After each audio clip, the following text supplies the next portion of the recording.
성경 말씀 에베소서 3장 1절에서 13절입니다. 이러함으로 그리스도 예수의 일로 너희 이방을 위하여 갇힌 자 된 나 바울은 너희를 위하여 내게 주신 하나님의 그 은혜의 경륜을 너희가 들었을 터이라. 곧 계시로 내게 비밀을 알게 하신 것은 내가 이미 대강 기록함과 같으니 이것을 읽으면 그리스도의 비밀을 내가 깨달은 것을 너희가 알 수 있으리라. 이제 그의 거룩한 사도들과 선지자들에게 성령으로 나타내신 것 같이 다른 세대에서는 사람의 아들들에게 알게 하지 아니하셨으니 이는 이방인들이 복음으로 말미암아 그리스도 예수 안에서 함께 후사가 되고 함께 지체가 되고 함께 약속에 참여하는 자가 됨이라. 이 복음을 위하여 그의 능력에 역사하시는 대로 내게 주신 하나님의 은혜의 선물을 따라 내가 일꾼이 되었노라. 모든 성도 중에 지극히 작은 자보다 더 작은 나에게 이 은혜를 주신 것은 측량할 수 없는 그리스도의 풍성을 이방인에게 전하게 하시고 영원부터 만물을 창조하신 하나님 속에 감추었던 비밀의 경륜이 어떠한 것을 드러내게 하려 하심이라. 이는 이제 교회로 말미암아 하늘에서 정사와 권세들에게 하나님의 각종 지혜를 알게 하려 하심이니 곧 영원부터 우리 주 그리스도 예수 안에서 예정하신 뜻대로 하신 것이라. 우리가 그 안에서 그를 믿음으로 말미암아 담대함과 하나님께 당당히 나아감을 얻느니라. 그러므로 너희에게 구하노니 너희를 위한 나의 여러 환난에 대하여 낙심치 말라. 이는 너희의 영광이니라. 아멘. 우리나라는 교회가 참 많습니다. 교회가 많은 것은 나쁜 것이 아닙니다. 교회가 많으면 좋은 거죠. 그런데 교회가 교회의 사명을 다 못하다 보니 여러 가지 문제도 있고 또 여러 가지 연약한 부분도 있습니다. 그러나 교회가 많은 것은 나쁜 것은 아닙니다. 교회가 많은 것은 하나님의 축복이고 하나님의 은혜입니다. 하나님이 정말 우상으로 물들어진 이 민족을 사랑하시고 축복하셔서 이 땅에 이렇게 많은 교회를 세워주신 것은 저는 이 민족을 향한, 이 땅을 향한 하나님의 축복이요 하나님의 은혜라고 믿습니다. 우리가 성경에 보면 성경에도 여러 교회가 나오잖아요. 사도 바울이 세운 교회는 그런 문제가 없었냐? 그렇지 않아요. 여러분, 고린도 교회가 얼마나 문제가 많았습니까?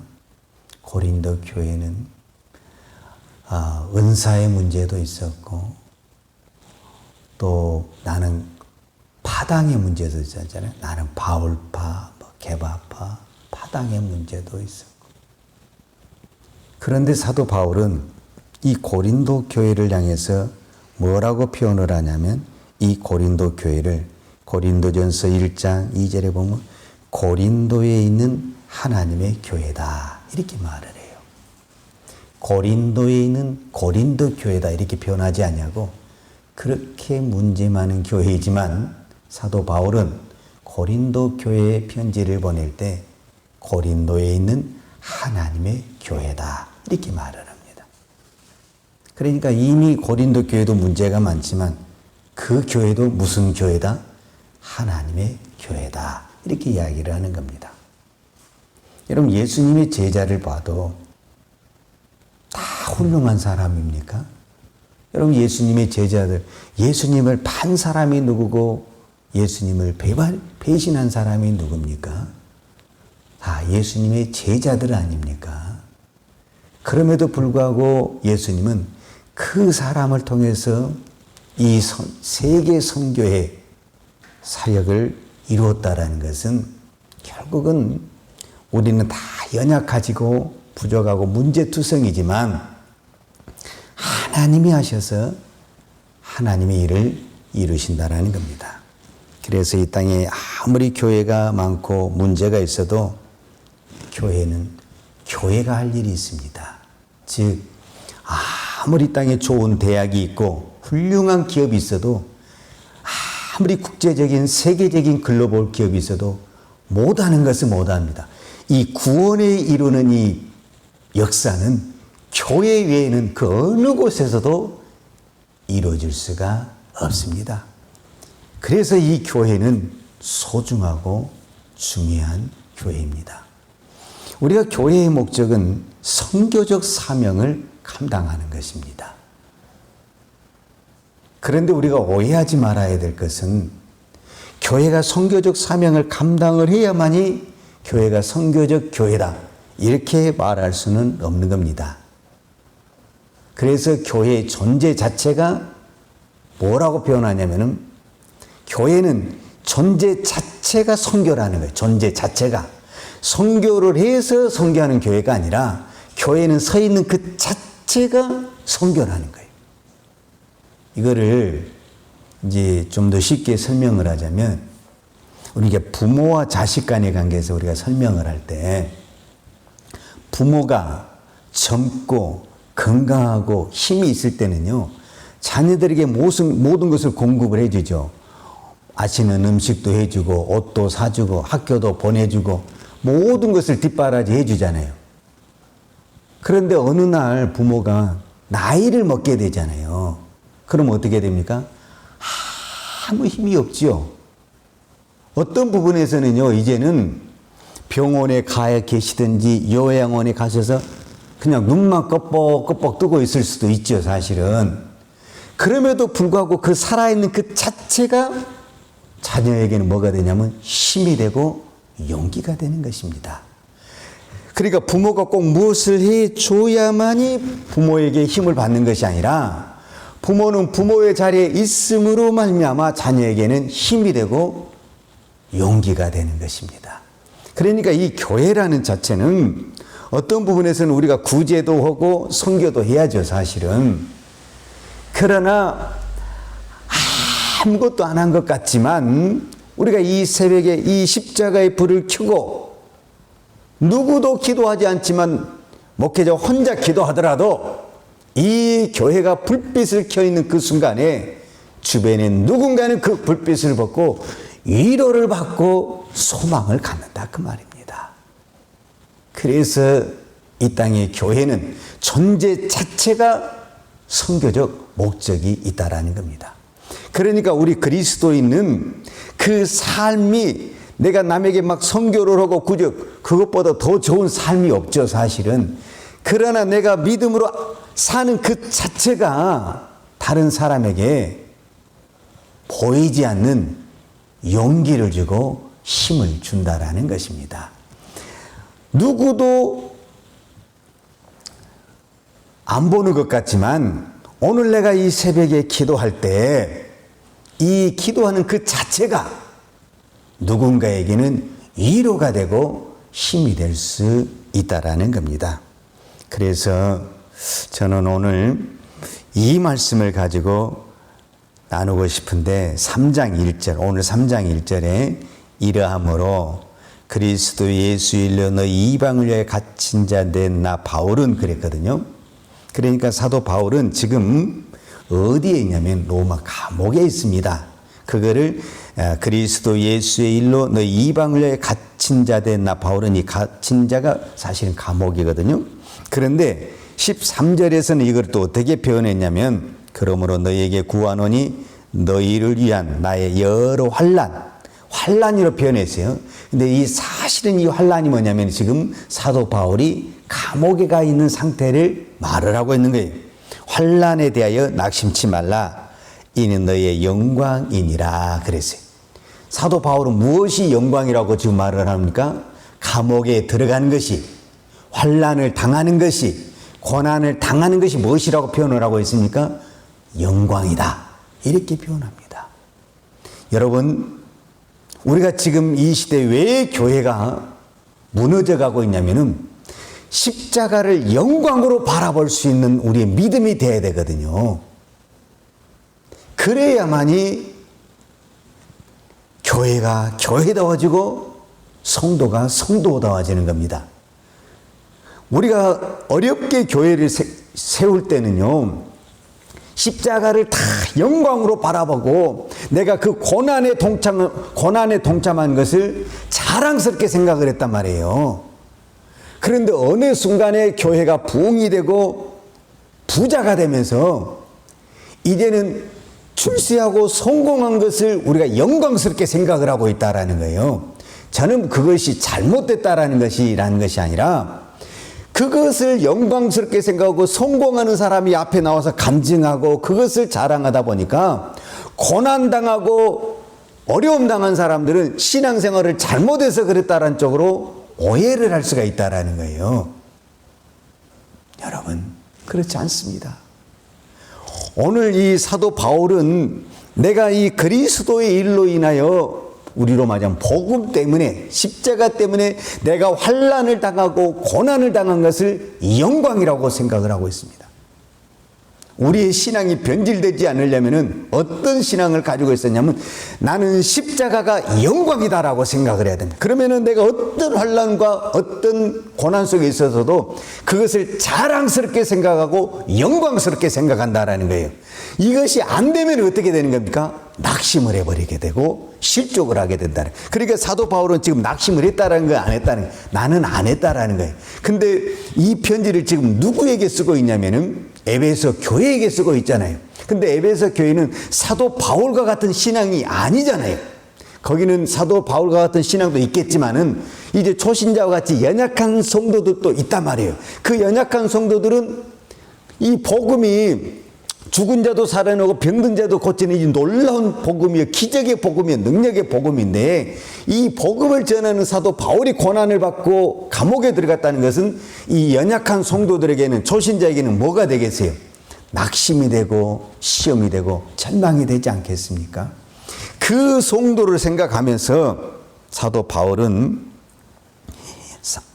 에베소서 3장 3절에 그 계시로 내게 비밀을 알게 하신 것은 내가 이미 대강 기록함과 같으니 그랬어요. 자, 여기서 중요한 단어는 기록을 했다라는 거예요. 기록을. 여러분, 지금 사도 바울이 어디에 있냐면 감옥에 있어요. 여러분, 우리는 좋은 환경에 살도 어떤 것을 내가 글을 쓴다라는 것이 얼마나 어려운지 몰라요. 그런데 지금 사도 바울은 어디에 있습니까? 지금 감옥에 있으면서 누가 누구를 위로해야 됩니까? 감옥 밖에 있는 사람이 감옥에 있는 사람을 위로해야 되잖아요, 사실은 우리가 일반적으로. 근데 사도 바울은 그 안에서 너무 영이 충만해가지고 글을 써가면서까지 누구를? 에베소 교인들을 위로하고 있다라는 거예요. 여러분, 이것이 어떻게 가능했냐면 이렇게 보면 됩니다. 이 사람이라는 거는 경륜이라는 것이 있는 거예요. 경륜을 무시를 못 하잖아요. 우리가 흔히 말하는 노하우라는 게 있잖아요. 노하우. 경력이라는 게 있고 그런 게 있잖아요. 이 신앙도 경륜을 그래서 무시를 못 하는 거예요. 우리 모두 다 초보의 신앙이 있고 또 왕성의 신앙이 있고 또 아주 영이 충만한 시대가 있잖아요. 그러니까 사도 바울이 이제 어떤 표현을 보면 우리가 이것을 알 수가 있냐면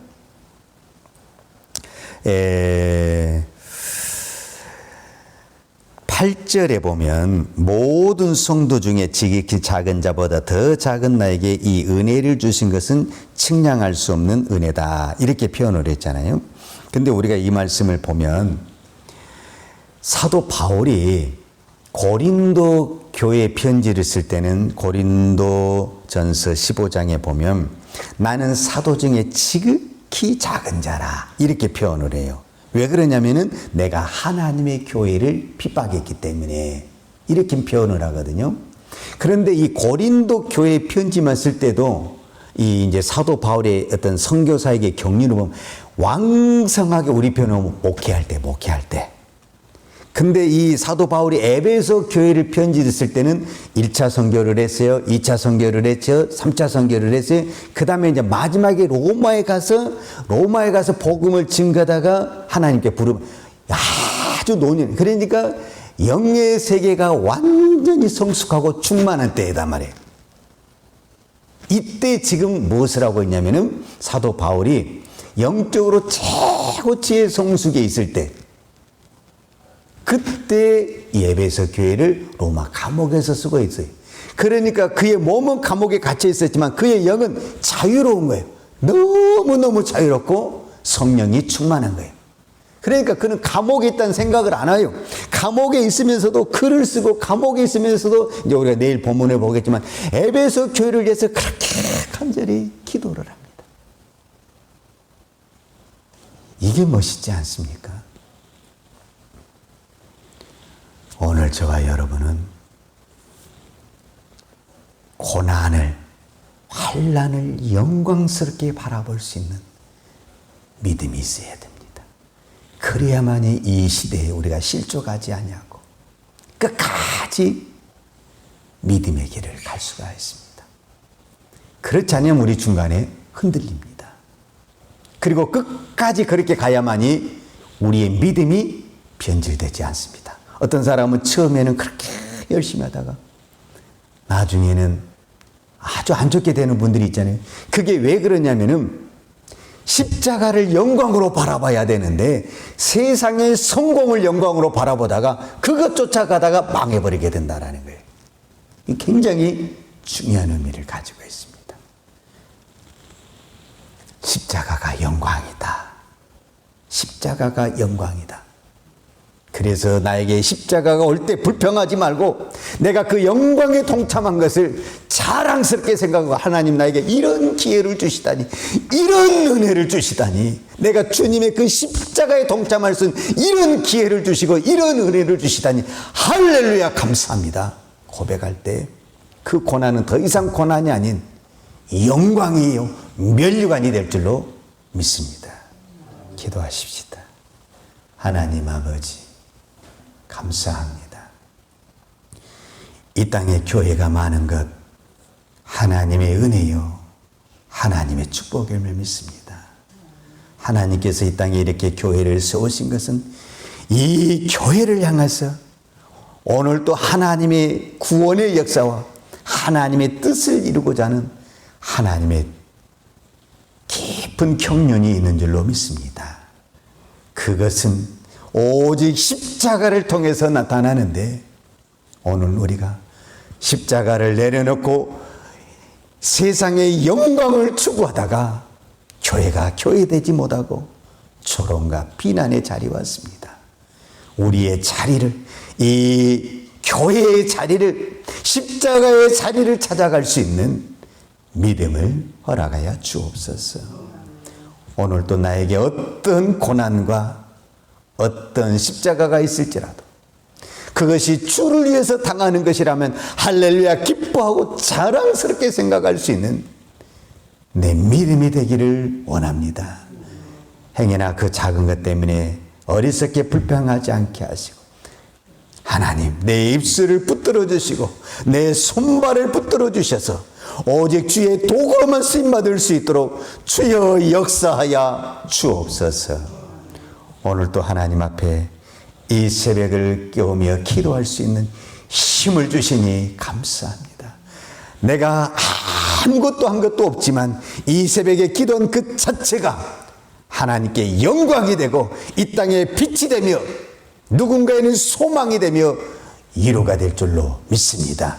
오늘 이 새벽의 기도가 응답의 기도, 능력의 기도, 축복의 기도가 되게 하여 주옵소서. 오늘 또 하나님 앞에 귀한 예물 드리는 손길을 축복해 주시고 하나님 우리가 주를 위해 살 때 주님 우리의 필요한 모든 것들을 풍성하고 넉넉하게 채워주실 줄로 믿습니다. 하나님 믿음대로 축복하여 주옵소서. 예수님의 이름으로 기도하였습니다. 아멘. 요한은 내게 복을 주시고 너를 지키시기를 원하며 요한은 그 얼굴로 내게 비추사 은혜 베푸시기를 원하며 요한은 그 얼굴을 내게로 향하여 드사 평강 주시기를 원하노라. 이제는 교회의 머리 되신 우리 주 예수 그리스도의 은혜와 독생자를 보내주신 아버지 하나님의 무한하신 사랑과 성령님의 교통하심과 충만하신 은혜가 내가 십자가를 영광으로 바라보고 오늘 또 사명의 길을 가기로 원하는 사랑하는 주의 종들 머리머리 이해와 이 나라와 이 민족과 한국 교회 위에 특별히 해외에서 하나님의 복음을 증거하는 선교사님들 이해와 사랑하는 주의 자녀들 머리머리 이해 이제부터 영원토록 함께 있을지어다. 아멘.